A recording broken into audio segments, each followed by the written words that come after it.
tidak Allah menambah pada seseorang tidak ada seseorang tadi itu menjadi pemaaf kecuali semakin ditambah mulia oleh Allah. Kemuliaannya semakin bertambah. Dia disalahi, saya maafkan. Dia mungkin hartanya ada yang diambil, saya maafkan. Saya maafkan. Tambah mulia, tambah mulia, tambah mulia. Kalau haknya dia, kalau hanya Allah nggak bisa. Orang yang berzina dimaafkan, enak itu. Bukan haknya kamu itu. Ada orang minum khamar dimaafkan. Ada orang menghina Islam dimaafkan. Ada orang menghina Nabi dimaafkan. Nggak bisa. Itu bukan haknya kamu.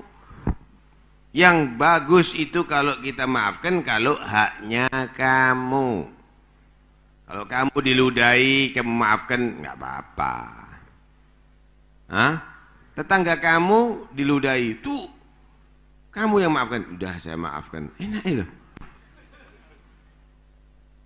Ada orang duitnya tadi itu dirampok, dirampas, kemudian kamu datang, sudah saya maafkan. Itu bukan haknya kamu, itu haknya orang.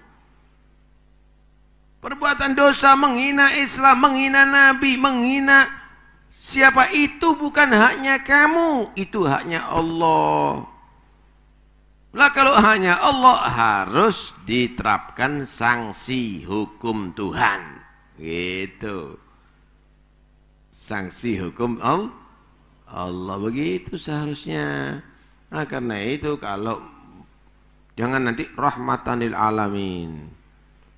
Kalau haknya dia tersinggung, nuntut pencemaran nama baik. Tapi kalau Nabi nggak nuntut, rahmatan, dalilnya rahmatul alamin. Nggak rahmat belas kamu, nggak rahmat kamu, justru tidak menghargai hak orang lain.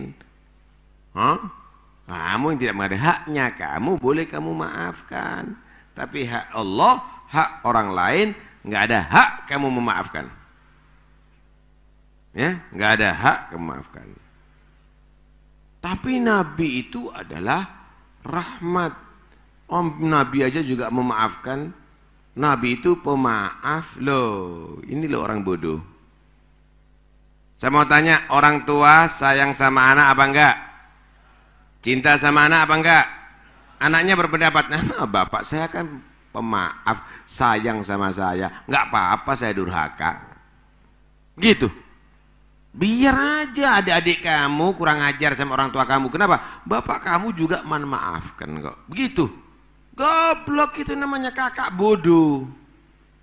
Kalau membiarkan begitu, nggak bisa. Justru karena bapak dan ibu yang sayang kepada anak, anak harus dia tadi itu dididik untuk supaya bakti. Justru nabinya yang begitu soleh harus dimuliakan, dilindungi. Marah kita kalau ada orang yang melecehkan Nabi. Begitu seharusnya, seperti marahnya kita kalau orang tua kita walaupun dia pemaaf dilecehkan. Benar atau tidak? Ini bukan ahli ilmu, Pak. Al-gobloku, Pak. Bodoh kalau bukan begitu itu. Rahmatanil alamin, jadikan wiritan untuk yang tidak benar, bukan pada posisinya. Saya mau tanya,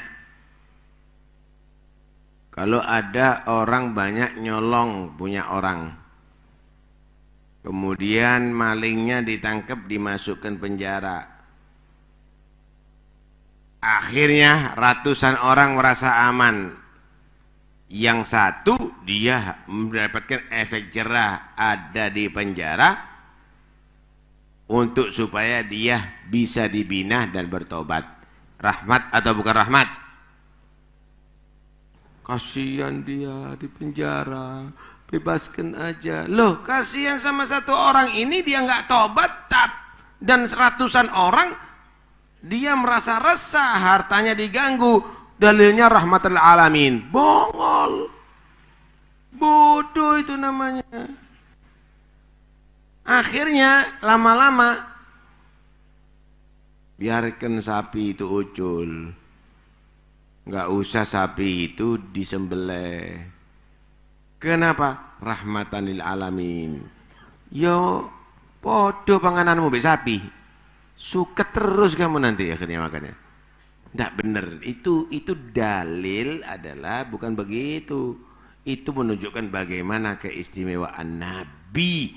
Bukan berarti Nabi itu boleh dilecehkan. Nabi dilempari batu. Nabi malaikat siap untuk menyiksa mereka. Nabi menyatakan jangan didoakan. Itu bukan dalil. Oh berarti boleh melempari Nabi. Itu bodoh namanya. Karena itu tidak benar menggunakan dalil yang tidak persis. Kembali lagi kepada masalah. Alhasil ya, tidak ada. Pertama apa? Tidak ada harta menjadi kurang karena sebab sedekah.